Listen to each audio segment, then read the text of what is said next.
Bei Green Room geht es um eine mäßig erfolgreiche Punkband, die in so einem Neonazi-Schuppen irgendwo im Wald einen Auftritt hat und einen relativ lukrativen vom Geld her halt. Dann werden sie aber Zeug sozusagen von etwas, sage ich mal so vage. Und wegen dem stecken sie dann quasi in dem Green Room, in dem Room halt fest und kommen mit der Neonazi-Truppe zu tun über. Ich sag's mal so, wenn es neben dem Wort unangenehm im Duden ein Bildchen hat, dann wäre es ein Bild von Green Room. Der Film ist so dermaßen unangenehm und unheimlich und so. Du fühlst dich richtig unwohl, während du den Film schaust. Und das hat ganz einen Haufen Gründe. Der Film vermischt einerseits Elemente vom Thriller-Genre mit denen von einem Horrorfilm und das extrem gut mit einer wirklich dichten und auch furchtbar unangenehmen und, wie gesagt, unangenehmen und beunruhigenden Atmosphäre nur schon durchs Setting geben. Sprich, wenn du weder ein Neonazi noch ein Punk bist, dann wirst du dich beim Schauen von dem Film unwohl fühlen. Und das sind wahrscheinlich die meisten, die das Video werden sehen. Und da bist du so ein bisschen am Bibern, weil der Film ist wirklich spannend vom Schluss von der Einleitung so ein bisschen bis zu den letzten Dialogzielen. Wirklich von B bis Z sozusagen.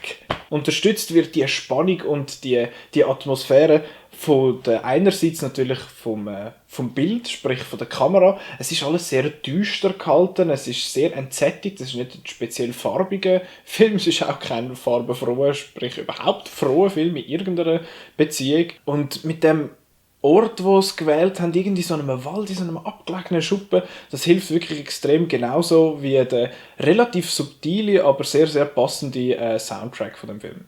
Green Room dauert zwar nur knappe 95 Minuten, fühlt sich aber durch die erzeugte Spannung und die dichte Atmosphäre und das Unwohlsein beim Zuschauen fühlt er sich irgendwie länger an. Ich habe immer so ein Willen, dass er endet, weil ich habe gedacht, ich will das nicht mehr weiter schauen, aber das meine ich in einem guten Sinn, weil der Film hat mich so in ein Unwohlsein versetzt. Das kann nicht jeder Film. Es hat natürlich nur Schauspieler in dem Film, selbstverständlich.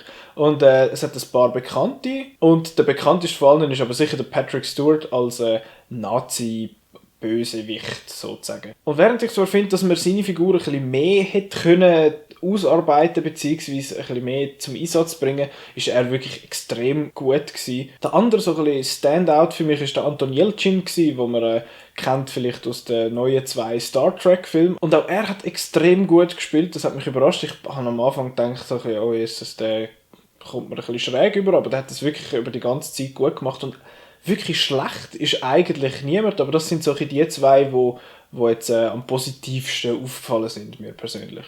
Aber auch Green Room ist selbstverständlich nicht perfekt. Und es gibt ein paar so saudoofe Horror-Klischees, die sogar ich kenne. Und ich bin alles andere als ein Horrorkenner.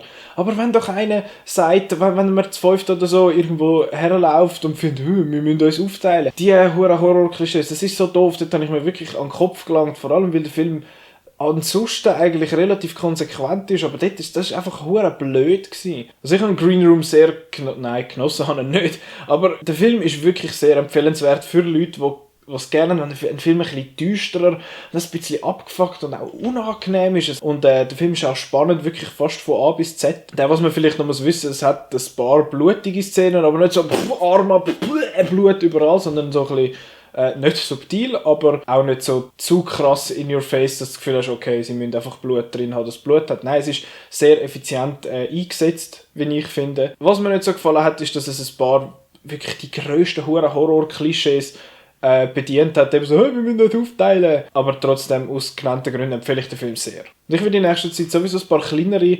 Filme mal behandeln, weil Green Room ist wirklich sehr, sehr ein guter Film und ich hoffe, ihr werdet euch den anschauen. Anschauen, gerne nicht, du weißt, der Channel heisst. Und ich danke euch auf jeden Fall vielmals, dass ihr das Video angeschaut habt und ich sehe euch beim nächsten Mal.